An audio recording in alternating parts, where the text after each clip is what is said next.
Vanished Airborne. The first thing Ethan noticed was the silence. Not the steady drone of engines, not the murmur of conversations, not even the occasional rustle of a passenger shifting in their seat. Just silence, deep, unnatural, and suffocating. His eyelids fluttered open, and for a brief, disorienting moment, he had no idea where he was. The dim glow of overhead cabin lights illuminated the narrow rows of seats stretching endlessly before him. His head rested against the cold, smudged airplane window, breath fogging up the glass in slow, uneven pulses. A plane.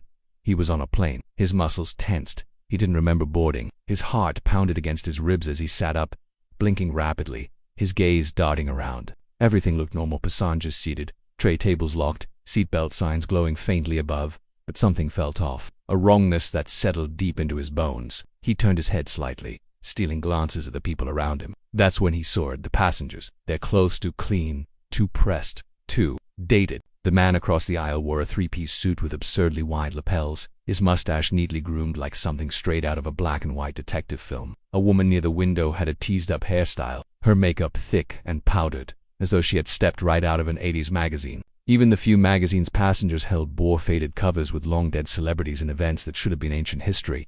Ethan's breath hitched. His fingers dug into the armrest as a cold sweat slicked his palms. He turned to the passenger beside him, an older woman in a floral dress, pearl earrings catching the dim light. "Hey," he said, voice hoarse. What year is it?" She turned to him with a kind, motherly smile. "Why, it's 1992. Dear Ethan's stomach lurched. His hands shot to his pockets, fumbling for his phone. The moment he pressed the button, dread curled around his ribs. No signal, no Wi-Fi, no carrier name, no clock display.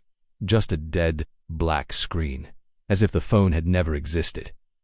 His pulse pounded in his ears. He needed to talk to someone in charge. A flight attendant moved gracefully down the aisle, a poised smile frozen on her face. Ethan shot up Strider, forcing his voice to steady. "Hey, excuse me," he called, his throat suddenly dry.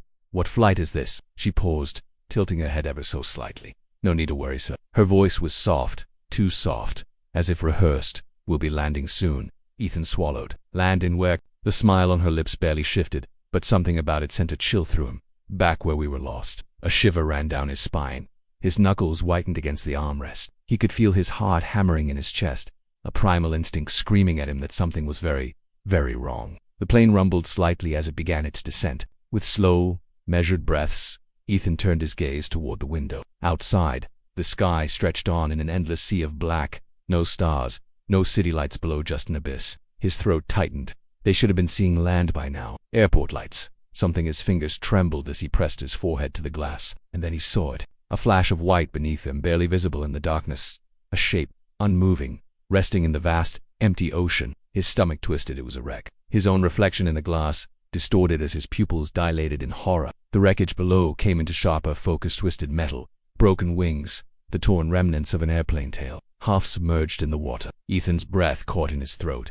His mind screamed denial, but the letters on the tail, though worn and algae-covered, were unmistakable.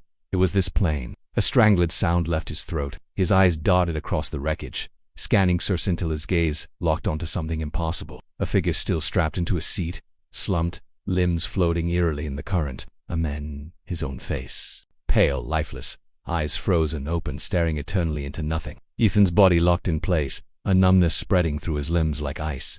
He couldn't breathe. His vision tunneled. This wasn't a dream. This wasn't turbulence. This wasn't real. Memories slammed into him like a head-on collision. The turbulence, the screaming, the oxygen masks dangling uselessly as passengers cried out.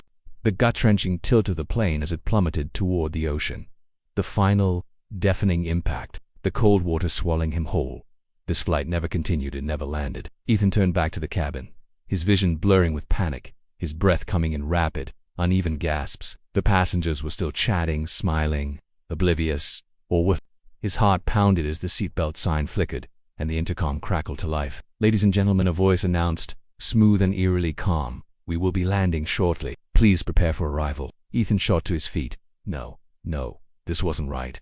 "We're dead," he gasped, stumbling into the aisle. "We crashed. We're not supposed to be here." The woman beside him only smiled. The passengers turned toward him, one by one, silent, watching. A slow, creeping horror curled around his throat like a noose. The engines hummed. The plane shuddered slightly as it descended. A hand touched his shoulder. He turned. The flight attendant, still smiling, whispered in a voice so gentle it barely felt real, "Sir, You never left. Ethan's world spiraled, and as the plane plunged into darkness once more, he remembered.